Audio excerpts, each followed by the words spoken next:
Hello friends, good morning. আশা করছি তোমরা সবাই ভালো আছো, আর আমরাও মোটের ওপর ভালো আছি। ছেলেটা এরকম একটা অবস্থা হয়েছে, সেই কারণে মন মেজাজ ভালো না। আর যেহেতু আজকে শনিবার, চলে যাব বড় ঠাকুরের মন্দিরে পুজো দিতে।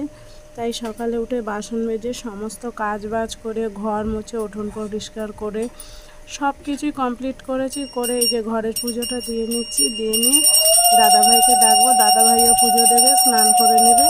তারপরে আমি রেডি হতে হতে দাদাভাইয়ের হয়ে যাবে, দুজন মিলে বেরিয়ে যাবো মন্দিরে পুজো দিতে। তো পুজোটা কমপ্লিট করে নিয়ে কাপড় চোপড় পরে রেডি হই।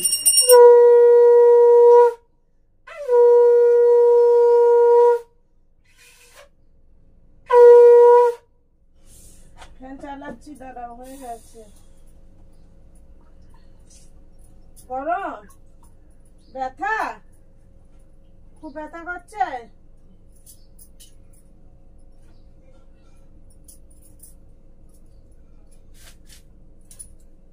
ফ্যানটা চালিয়ে দিয়ে ওর কষ্ট হচ্ছে। ওষুধ খেতে হবে উঠে একটা একটা করে। আমি মন্দিরে পুজো দিয়ে আসবো, তো তোকে ওষুধ খাইয়ে দিয়ে যাবো, এসে আবার বিস্কুট খাওয়াবো।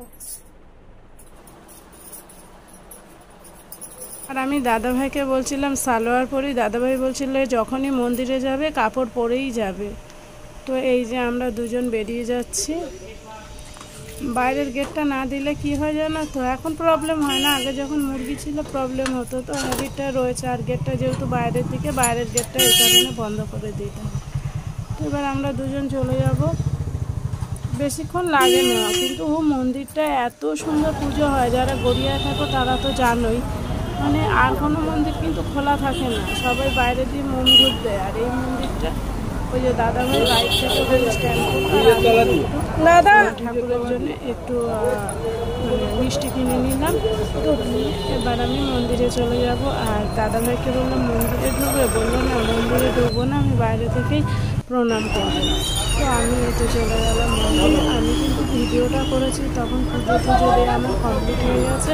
তারপরে আমি ভিডিওটা ভিডিও করেছি, আমার ঠিক ভালো লাগে না ওখানে ভিডিও করতে, তাও আর তোমাদেরকে দেখানো বলে এইটুকু ভিডিও দেওয়া হয়ে গেলে। আমাদের শান্তির ব্রাহ্মণ মশাই এত সুন্দর পুজো করে, এবার দেখতেই পাচ্ছি না তোমার দাদাকে, আর কি প্রচণ্ড রোদ্দুর। আর প্রতিদিন না এখানে একটা ছেলে বসে থাকে, তাকে আমি পয়সা পয়সা হোক, 2 টাকা 1 টাকা 5 টাকা যাই হোক আমার সামর্থ্যকে দিয়ে পুজো দিয়ে ওকে দিয়ে তবে আমি বাড়ি যাই। আর এই তো দুজন মিলে বাড়ি চলে যাচ্ছে। এখনও দাদাভাই বলছিল তুমি কি গোয়ালিয়ার দিকে যাবে, আমি বললাম চলো। বলছে না, রোদ্দুরের কষ্ট হবে। আর মাথায় রেখেছে তো কাপড় দিয়ে নিয়েছি, চোখে আসছে রোদ্দুরটা। আর এই তো বাড়ি চলে এলাম। বাবাকে একটা আলু ভেজে দিই, পান্তা ভাত আছে অনেকটা, ওইটা পান্তা ভাত আছে, আলু ভেজে দেই, দাদাভাই খাবে। আমাকে মন্দির থেকে আমাদের বাড়ির সামনে ছেড়ে দিয়ে, বাড়ি থেকে একটু আগে মানে ওই মোড়ের মাথায় ছেড়ে দিয়ে আবার চলে গেল। পুজো দিয়ে চলে এলাম, এসে একেবারে বাইরে থেকে স্নান করে আবারও ঘরে ঢুকলাম, কারণ স্নান না করে তো ঘরে ঢোকা যাবে না। আবার ওই জামা কাপড়ে স্নান করে আবার ঘরে ঢুকলাম। ঢুকে ছেলেকে আগে গ্যাসের ওষুধ খাইয়ে গেছিলাম, তারপরে ওই দুধ আর এই বিস্কুটটা খাক, তারপরে আবার ভাত রান্না করি, ও তো শক্ত কিছু খেতে পারছে না। চলো, তারপরে আলু ভাজার পরে তারপরে আমি চা খাবো। এনে